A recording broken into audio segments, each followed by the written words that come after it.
If you're watching this in late 2023, you already know the context, but I'm going to provide it anyway for the benefit of people who may be watching this years, decades in the future, possibly from an underground bunker due to any one of several possible dystopian futures. So last month, on October 7th, the Palestinian terrorist group Hamas committed a massive atrocity in Israel, slaughtering around 1,400 civilians, taking another 240 or so hostage. Israel then countered with a response that many experts are calling a genocide of Palestinians, slaughtering nearly 10,000 civilians as of this recording, most of whom are women and children. Palestinians were already living in Israel's open-air prison, devoid of rights, so this is an unsurprising but obviously extremely depressing result. By the way, I talk a bit more about Israel's apartheid state and why American evangelical Christians support it in this video from back in 2021, and apparently that video is just going to stay evergreen for a while longer, unfortunately. Throughout Israel's month-long bombing campaign, most of the hostages are still in Hamas's hands, to the understandable despair of their friends and family who have varied opinions on whether Israel should do a hostage exchange or agree to a ceasefire or just keep raining bombs down on Palestinians. Recently, Egypt and Qatar stepped in and brokered a deal with Hamas that led to the release of two of the hostages, 79-year-old Nurit Cooper and 85-year-old Yocheved Lifshitz, the latter of whom immediately made worldwide headlines, not just for her rescue, but for the fact that when she was turned over, she shook one of her captors' hands and said shalom. She then gave a press conference in which she emphasized that while the kidnapping itself was brutal, the group that actually spent the next 2 weeks taking care of her actually showed great care and gentleness. And she pointed out that she and the other captives received immediate medical care and saw a doctor frequently. She said that the man whose hand she shook was a paramedic who had discussed the prospect of peace with her. This display of humanity has led many pro-war Israelis struggling to figure out what the fuck is wrong with her. And one easy explanation is, of course, Stockholm Syndrome. As a former mental health officer in the Israel Defense Forces told the Jewish News Syndicate, this is when captives start to understand and sympathize with problems, issues, and the human part of their kidnappers. There is a limit to how much you can be afraid, so you start off by saying, he didn't kill me yesterday and he's not killing me today, so I can trust him. I can talk to him. I can try to convince him to give me this or to help me do that, and I'll give him some smiles. You put on the kidnapper all of your human abilities, and you make him human when you start to treat him like a human, like yourself. You start to sympathize with him. You forget that this man is abusing you and he might kill you and your friends and your family. You start giving reasons for his evil. She then insisted that no hostage should be judged or blamed for the syndrome. With that in mind, I thought it might be fun to talk about Stockholm Syndrome, what it is, what it isn't, and why we should all probably stop using it to describe things. To start with, Stockholm Syndrome is not an accepted mainstream psychological diagnosis. If it exists, it's extremely rare, and when you look at the actual supposed cases, you find that there really doesn't tend to be a lot of unifying characteristics between them.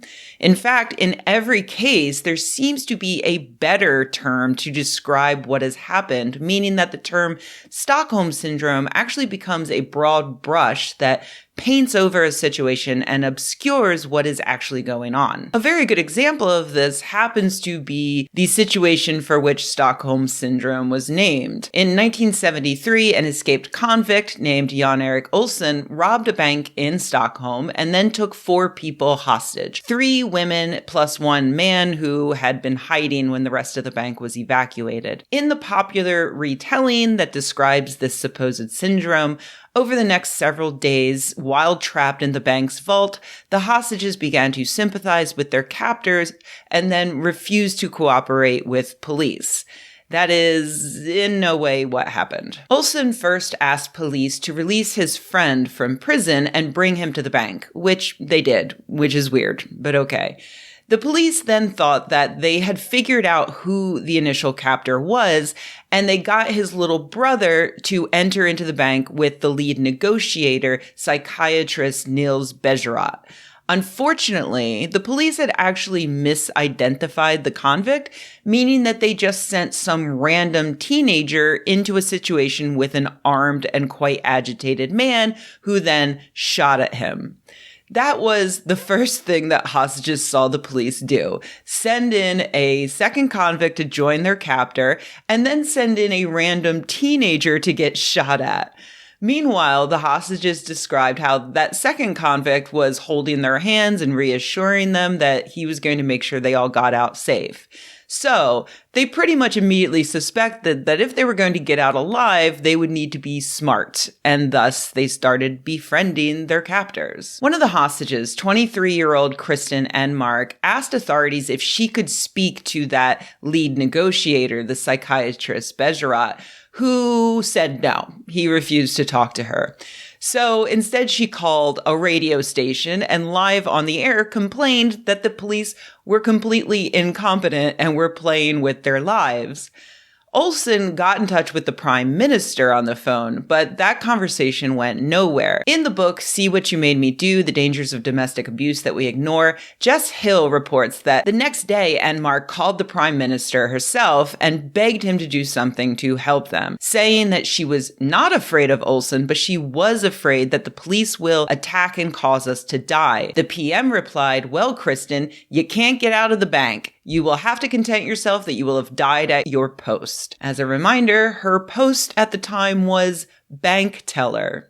So the police did eventually manage to tear gas the bank and capture Olsen and his friend, but Enmark was left furious. She publicly criticized the police's handling of the situation, including the incompetence of that psychiatrist, Bejerot. Hill writes, in response, and without once speaking to her, Bejerot dismissed her comments as the product of a syndrome he made up, Norrmalmstorg syndrome, later renamed Stockholm syndrome. The fear Enmark felt toward the police was irrational, Bejerot explained, caused by the emotional or sexual attachment she had with her captors. Bejerot's snap diagnosis suited the Swedish media. They were suspicious of Enmark, who did not appear as traumatized as she ought to be. Enmark's actions in the bank, in which she and her fellow captives bonded with Olsen, they were successful, considering what Olsen later said about how easily he could have killed the hostages early on. "It was the hostages' fault," he said. "They did everything I told them to do. If they hadn't, I might not be here now. Why didn't any of them attack me? They made it hard to kill. They made us go on living together day after day like goats in that filth.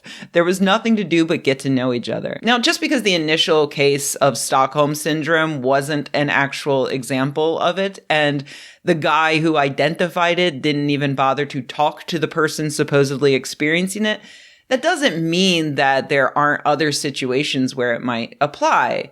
Unfortunately, systematic reviews of the literature have failed to come up with more than a handful of cases that bear passing similarity to one another. Instead of it being an actual psychological phenomenon, it's just a story that the media likes to tell when explaining victims' behavior to people who might not immediately understand that behavior.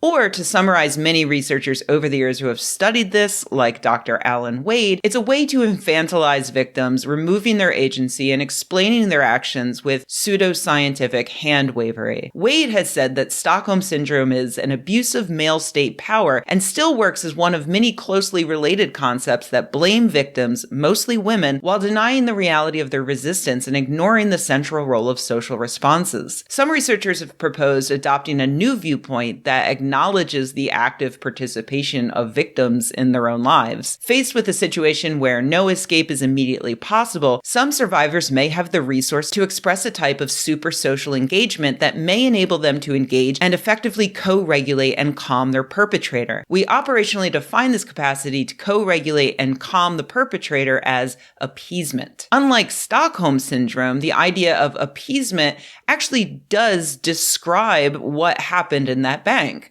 Women using their social skills to calm their captor, who then developed an emotional attachment to them that ended up probably saving their lives. There are so many other examples of Stockholm Syndrome being used to dismiss the actions and emotional state of victims, especially women, over the years, but I'll just jump back to this most recent example. She's constantly described in the media as a grandmother, which she is. But she and her husband, who is, as of this recording, still being held hostage, are peace activists who, over years, have helped countless Palestinians cross over to Israeli hospitals to receive the medical treatment that they can't get in Gaza. She doesn't seem to be an idiot. She's not like some mentally frail old lady who flipped from traumatized hostage to hard-eyed motherly caregiver just because one of her terrorist captors smiled at her. She acknowledged that her abduction was horrific, and then she acknowledged that she and her fellow hostages were actually treated relatively well once they arrived at their prison. She clearly formed an emotional connection with one of her captors at least, which is very smart. You know, she's a peace activist, so I'm going to guess that she already sympathized with the plight of the Palestinian people. But even if she was a staunch Zionist who, thought that Palestinians were less than human and deserved extermination, it would still be very smart to put that aside and use her skills of appeasement to survive. There's a lot to be disgusted by right now when it comes to the media coverage and the public response to this conflict. But I do think that this relatively minor bit of pseudoscience, branding this woman with the idea of Stockholm Syndrome, deserves to be called out for what it is: a naked attempt to infantilize an adult woman, to remove her agency, and cast her as a confused old grandmother whose words should be ignored. Because to actually listen to her would be to expose the world to some difficult truths, like victims can be proactive, elderly women can have fully formed opinions that differ from their culture's mainstream ideology, and that people don't become terrorists in a vacuum, and even that people in and around terrorist organizations like Hamas are humans with their own motivations and their own reasons, and they may be able to be reasoned with. We just don't want to hear about it.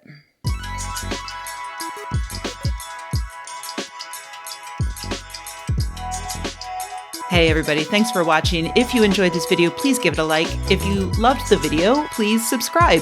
And if you think the world could use more videos like this and you happen to have a few bucks laying around, head to patreon.com/Rebecca and join an awesome community of nerds like the people whose names you see on the screen right now. Thanks.